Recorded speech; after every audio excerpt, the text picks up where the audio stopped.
Welcome back, Mealax. You're watching Macho Meals. Today on Macho Meals, we'll be tackling the favorite of the modern-day samurai, the salaryman. After a long day of serving his lord, the company shareholders, the salaryman likes to settle down and enjoy this tasty treat known as tonkatsu. It is a pork chop deep fried to perfection. Now, as with everything you deep fry, the recipe is actually pretty darn simple, but there are a few ingredients here. Of course, the main event are these pork chops right here. The ones I got from the supermarket were actually so thick I had to cut them in half. It was mind-boggling. They were like an inch thick. These ones are only a half inch thick. That's a more reasonable size. We're also going to need 1 egg. Now, eggs are kind of important when you're deep frying. We're going to also need a ton of oil. This is olive oil right here. Also very important when you deep fry. And you can't really deep fry stuff without oil. I'm using olive oil here just because it's my preference. You could use a variety of cooking oils, vegetable oil, sesame oil, whatever your preference is. But I'm going to go ahead and use olive oil right here, so I can bring honor to my Italian ancestors as I make this Japanese dish. Alright, what else do we have here? We also have panko. These are Japanese-style breadcrumbs. You can actually make these buggers yourself if you have a food processor and some just white bread. You just take off the crust, put it in there, and you can make your own. But since I don't have a food processor, well, I'll just use the stuff out of the box. It's dried, it's alright. We also have some general use flour right here. Nothing really to talk about. It is what it is. Then we have, of course, our old standbys, Mr. Salt and Mr. Pepper. And that's all you need to actually make the tonkatsu. But you'll probably want something else to go with it, and that would be the tonkatsu sauce. Now, you probably can get panko at your local grocer. I know even though it's Japanese-style breadcrumbs, it's kind of weird, but you will probably find it there. Now, the thing is, you probably won't find tonkatsu sauce unless you're in Japan or lucky enough to live around the Asian market. But don't worry, I'm going to teach you how to make your own right in your very own home. For that, you'll need some ketchup, you'll need some oyster sauce, you'll need some Worcester sauce, and you'll also need some sugar. Not really that hard to come by, right? Maybe the oyster sauce, but it's popular enough you will be able to find it. Alright, so let's go ahead and start making the sauce. For the sauce, we're going to need 2 tablespoons of the ketchup. So let's go ahead and get that. Let's go ahead and shake up the ketchup. All good ketchups are nice and thick. So you gotta get moving. Alright, come on, ketchup. Here we go. Again, whenever you're cooking, it's not a science, it's an art. So don't be too ridiculous with how precise your measurements are. It's not a big problem, alright? So there's our 2 tablespoons of ketchup. We'll go ahead and set that to the side. Now we're going to need 5 tablespoons of the Worcester sauce. This is the good stuff. We'll also go ahead and shake that up too, because it needs to be normalized in there. There you go. Alright, 5 of them. Let's count them out. There we go. 1, 2, 3, 4, and 5. Not a big problem. Alright, now we're going to need the oyster sauce here. We're going to need 2 teaspoons of this stuff. This is the good stuff too. It's also extremely thick. It's pretty much molasses, so let's go ahead and shake that up real quick. Gotta shake it all up. There we go. Now it'll actually be loosey-goosey and we can actually get in there. There she goes. Come on. It also would have helped if I warmed it up before I did this program, but you know what? It's not a big problem, or at least it shouldn't be. There we go. Like I said, kind of like molasses. Alright, and now for the final ordeal, the sugar. And you know what? I kind of messed up. I should have done my dry ingredients first, but we'll be alright. Don't worry about it. We'll be just fine. Alright, now we need 2 teaspoons of this stuff. If you want to be a little sweeter, you could add a little more. If you don't want to be as sweet, well, you know what to do, don't you? Just add a little less. There you go. And doesn't that spoon just look delicious? Alright, everything's in there. You notice I poured it over the dish, just because I can. We'll go ahead and mix that up real quick. You can use just 1 spoon. You don't need to use 2. I'll go ahead and leave the big one in there, though, so I can serve it later on top of the tonkatsu. Just keep on mixing it until it's nice and consistent. Try to get that catsup in there, the oyster sauce and the Worcester sauce. The sugar will do its thing on its own. It's not really a big problem. Sugar just goes wherever it wants. Alright, and there you go. Let me go ahead and put that under the camera so you guys can get a good look. Since I actually have two cameras now. Looks pretty good, doesn't it? Alright, we'll set that to the side. It's done. And we'll also get the ingredients out of the way, because we're ready to get cooking, as it were. Now, before we start anything, because you might as well heat up the oil now, and so we don't have to wait later. It's safer if you do it, when you're ready, but I am a professional, kind of. So it's not really a big problem. Now, whenever you're starting up your thing, whether it's a skillet, or as you see here, I am using an electric wok for presentation purposes, and also because it's the cleanest way I know of. Or if you're also using a deep fryer, it's not really a big problem. You need to set for 350 degrees Fahrenheit. I don't know what that is Celsius. You'll figure it out if it's a concern to you, I'm sure. Alright, so we'll go ahead and add some olive oil in there. We need to add enough that we can actually immerse our pork chops into the mixture. Into the oil itself. It's not a big problem. We can always add a little later. Alright, so that's all good to go. That'll warm up while we're working on other things, because we have our pork chops right here. And we need to actually get these things trimmed before we actually put them in to the wok or whatever. You don't have to trim them, by the way, but most people do prefer to trim them. We're just going to take off that excess fat. It's not a big problem. Just nice and easy. There we go. There we go. Just try to get off most of it. You don't have to be terribly precise. Again, cooking is an art form, not a science. Maybe a little excess fat would actually make it taste better. You don't know. Again, you gotta try, or you'll never know. So there we go, nice and clean. Let's go ahead and get another one. I'm gonna do them two at a time. Two at a time. Only two for this program, I think. There we go. Not a problem. And I can already smell the olive oil warming up while we get this thing all ready for it. There we go. Not a problem. Let's go ahead and put that back to the side. I will need to wash off this cutting board in a bit, but it's not a big problem like many things.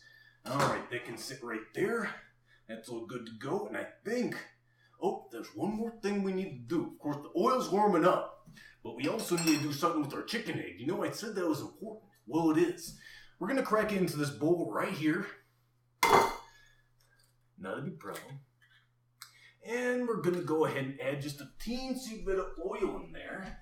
As I put this off screen. Go ahead and put it right there for now. Just a teensy bit of oil with our egg. Just so it can transfer the heat to the pork chop effectively. There you go. That's more than enough. I'm going to leave that right there, and then we're going to whisk all that up. If the oil's ready, I'm pretty sure. If we wanted to find out, for sure, we could drop a little bit of panko in there. And you'll see it sizzling in there. It's pretty good. What it's supposed to do, if it wasn't warm enough, it would have sank to the bottom and not come up. But it didn't even go down. That's how warm it is right now. It's pretty good.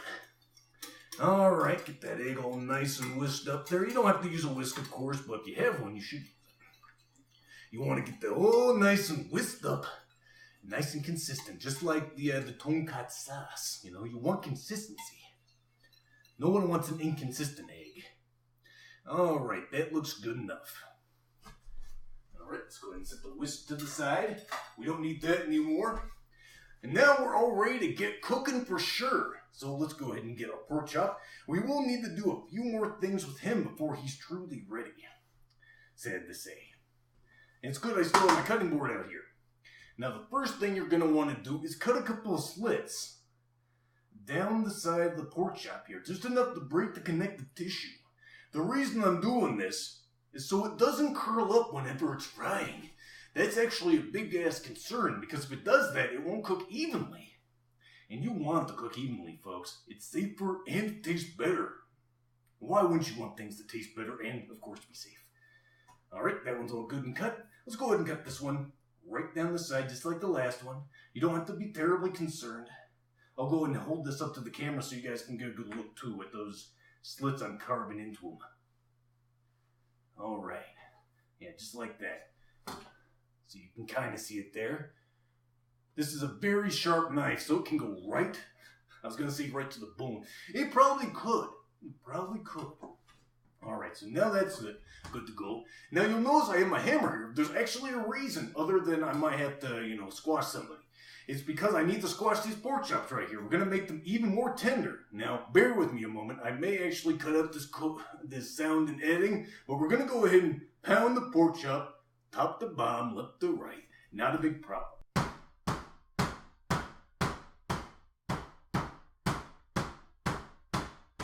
There you go. All nice and bounded together. Now let's go ahead and do the other side. Same thing. Couple extra pounds won't be a big problem. Alrighty there. Now you can see it's nice and tenderized with all those little dimples. We're going to go ahead and use our hands just to form it into its original shape. Just so it has a little more consistency. It's all about consistency, right? That's right. Alright, now, we're almost ready. We're almost ready. The oil is just aching to have these little pork chops jump into it, let me tell you.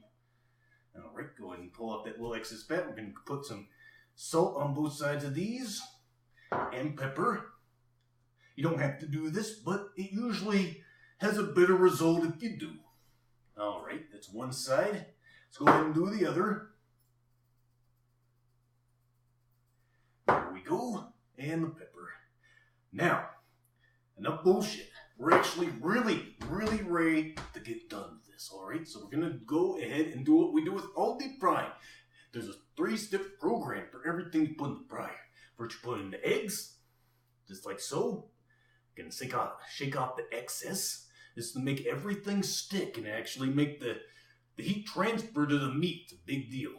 Alright, so that's all good. We'll go ahead and dip it into the flour here. Get both sides all nice and dried off. Of course, my hands are all achy. That's not a big problem. Let's go ahead and pat it in there. Pat it in there again. And eventually it's going to get dry, as you can see, just like that. Alright, pat off the excess flour. And now it goes in for its final bath into the panko. Go ahead and pat it in there. Pat on the other side. We want a bunch of this good stuff on there. Yeah. This is what gives it its distinctive flavor, other than it just being a pork chop, This gives it that Japanese flavor that you're aching for, I'm sure. And if you aren't, well, then you should be. Alright, we'll just put a few more on there, pat in nice and fine. There we go. Not a problem. And you know what? Before I did this, I actually meant to get out my timer. So I'm going to have to do this in my head. Usually I get out my handy-dandy big red timer, but not this time because I'm a fool. You know what? I will get that set up real quick. One moment. Alright, folks. Now, like I was saying before, you need to have a timer out here. Also, I probably should have kept that Worcester sauce. Not a big problem. But anyway, probably a guest who will be returning on the show quite frequently is my big red timer here, which is my phone. What I'm going to do is use what I like to call the stopwatch method. It has a stopwatch program on it because it is an Android phone. I'm just going to go ahead and start that up, and that'll keep our time throughout this whole ordeal. I can't even speak. I'm just so excited about these goddamn tonkatsu. They're going to be amazing. Alright, let's go ahead and really get started here. We're going to be careful and just let it slip in. Just let it slip in. There you go. As you'll see, it's becoming completely immersed in the oil. That is enough. You don't need any more than that. Now, make a mark at the time. Looks like we started at 20 seconds.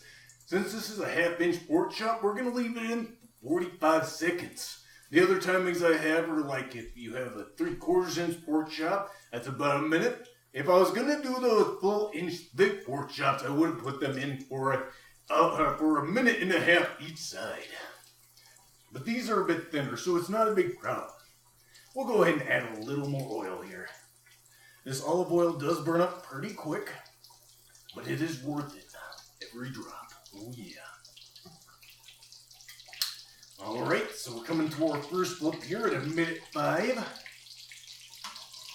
Again, you don't have to be super precise, but whenever you're deep frying, things cook extremely fast, and I cannot really overemphasize that. You can burn up things extremely quickly, so you gotta be very attentive to what you're doing, alright?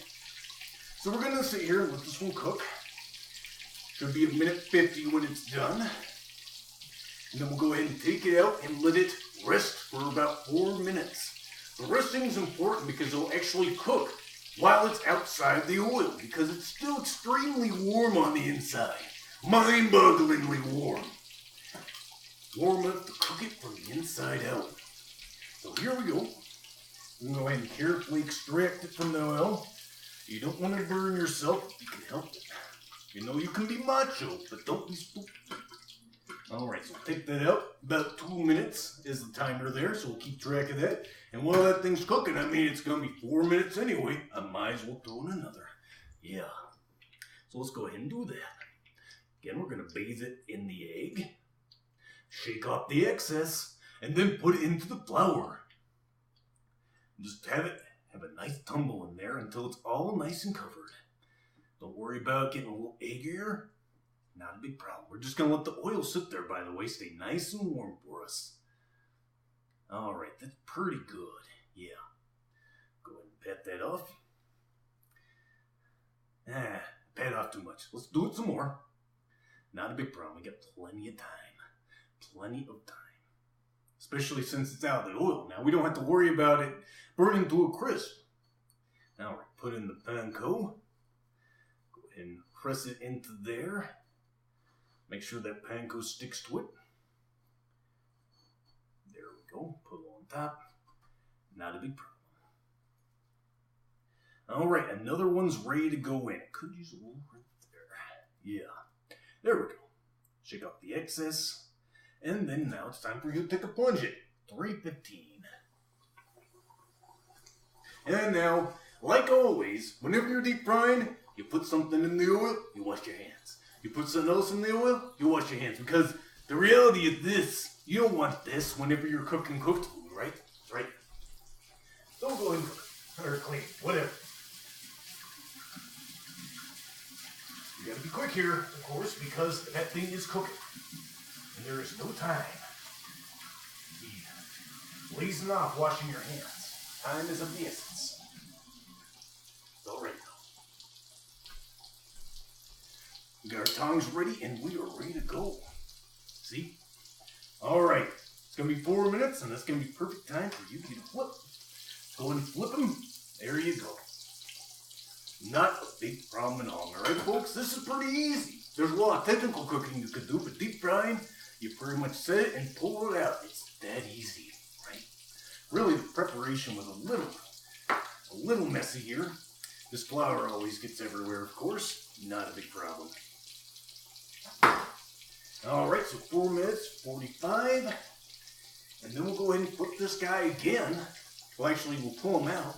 And then we'll put this one in just a little bit longer, alright? So here we go. Got a little oil on there. Also, I didn't really mention it over here. I got a plate with a paper towel on it. The ideal situation is you would have like a metal grate to set these things on. But since I do not, I'm kind of cheating here. You'll notice that I have my tongs. I'm setting them on edge. And that's all you need to do.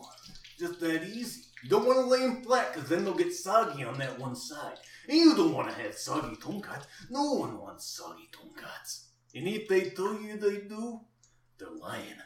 They're lying, and you should never believe them ever again. Alright, let's go ahead and cover up our Worcester sauce here while I remember.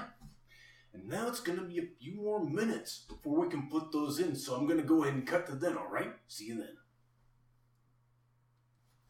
Alright folks, welcome back. It's been 4 minutes, so we're going to put in our first pork chop that we put in first, alright? So we're going to carefully place them in the oil. It's so much easier when you got the tongs, right?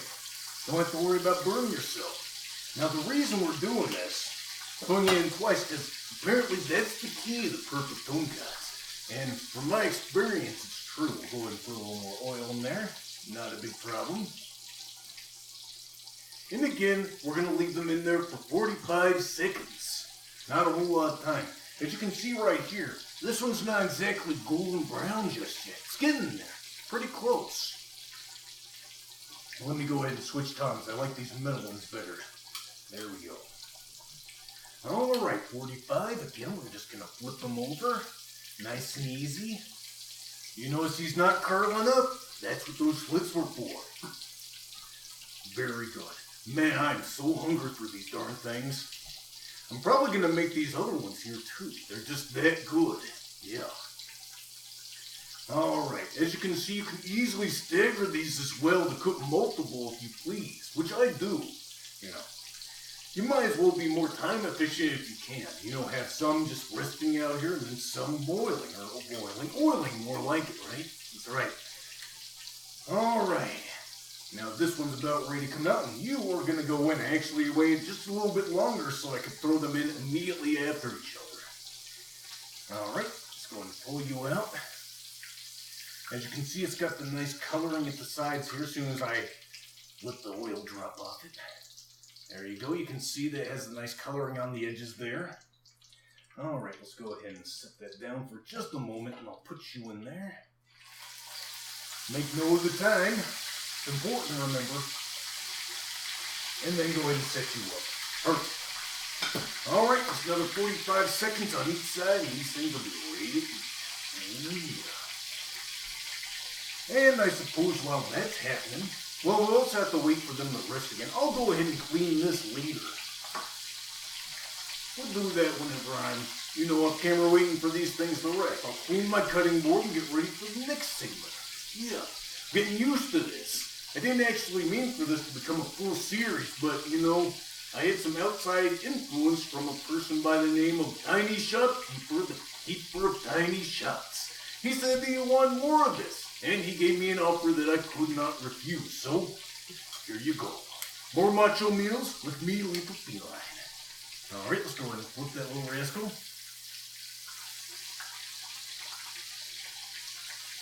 And there you go. And now we'll just wait for that one to cook. As you can see, it's extremely fast whenever you're doing this deep frying. It's really great just for that. If you want to make a meal fast, really making the food, not a big problem. The time-consuming part is cleaning up all this down here. It's extremely messy, which is why, again, I use the wok, because it is the least messy part of this. If I was using a skillet, it would be everywhere. And I don't like that. I don't want it to be everywhere, because then I'd be wasting my time cleaning stuff. I don't need to be cleaning stuff. That's terrible. Alright, you all ready to come out of there? There you go. Smells scrumptious, just as I wanted. Alright, shake off the excess oil there. And we're going to go ahead and let both of these rest for 4 minutes, so I'll see you then. I'm also going to, while I'm still on camera, unplug my wok here because we do not need that oil to be hot for this very moment. I'll probably heat it up again in a bit after this video because, again, I got more pork chops and I want to eat those. Two is never enough when you're this macho. Anyway, I'll see you in just a bit, alright? See you then. Welcome back, folks. Now the tonkatsu are cooked and ready to be eaten. But there's one more thing we need to do. Here's the tonkatsu. I'll just go ahead and set it on the cutting board here so you folks can get a good eyeful of it through the secondary camera.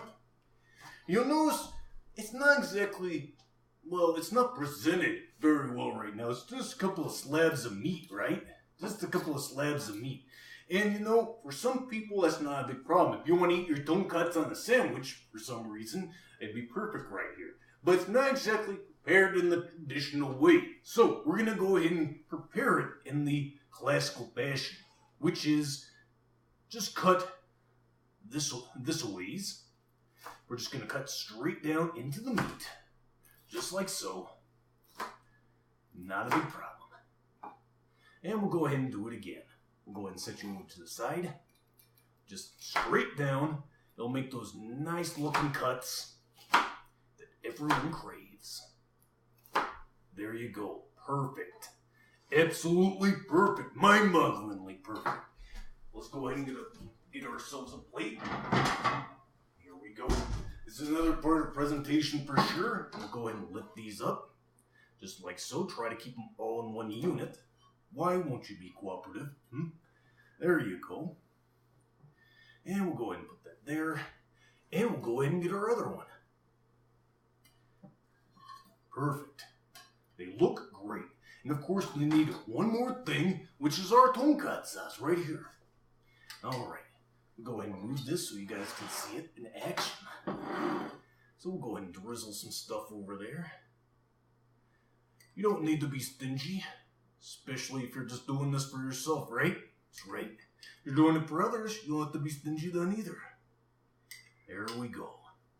And even though it's a weird kind of thing having Worcester sauce in a Japanese dish, it'll taste extremely Japanese when you get to it. Let me tell you.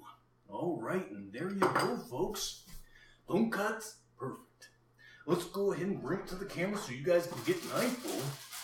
And so I can send you folks off. We got our chopsticks, of course. We're going to eat this traditional style. Alright. And here you go. Brought to you by Tiny Shopkeeper. So he gets the very first bite. Here you go. Whoop, almost drops in there. There you go.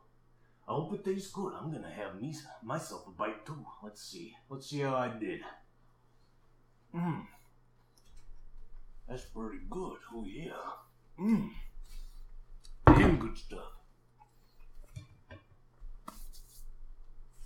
Anyway, folks, I hope you enjoyed, and I'll see you next time for more Macho Munchies. I'm Macho Meals. I'll see you then.